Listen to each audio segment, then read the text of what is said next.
Hello, my name is Tiara Schimek, and in this tutorial we will be looking at our document defaults. We will take a look at how to customize documents to suit your requirements. To customize documents, click on Menu, Manage, Documents. Here you will find a selector with all the documents that are available for editing. Select the sales contract and a sample sales contract will be displayed in the center. This allows you to see exactly how the document is currently configured. Once changes have been made, click on Update and the document will be adjusted. On the right-hand side of the inspector, begin by adjusting the header. Here determine whether you would like to display a logo or the retailer address. I decide on the logo and can still determine the alignment. I now click on Update and the logo is inserted in the required position.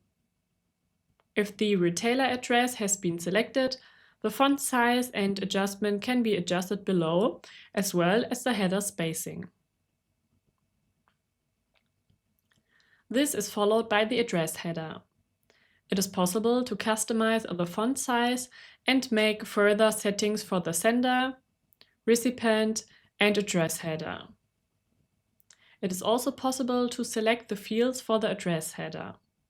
For example, if the fax number should not be displayed, simply deactivate the checkbox. Click on Update at any time to view the adjusted document. Continue with the subject. The subject line and font can be changed. An introductory text is already provided. This can be changed or completely replaced. The content can be determined in the catalog information section. Style details, height tables, and subtitles per manufacturer can be displayed or removed from the document by deactivating the checkbox. The font size of the table header and table content can also be specified. The column for the item list can also be specified using the drop-down menu. This is followed by the item text. You can choose between a no text, short text, and long text. A closing text is also provided, but can be added or completely replaced in the same way as the introductory text. Finally, the footer. The font and the content of the footer can be specified as usual. The same applies to the distance. Once all changes have been made, click on Update one last time. Finally, check the modified sample document once more before clicking on Save in the bottom right-hand corner. It is possible to customize all further documents according to this principle.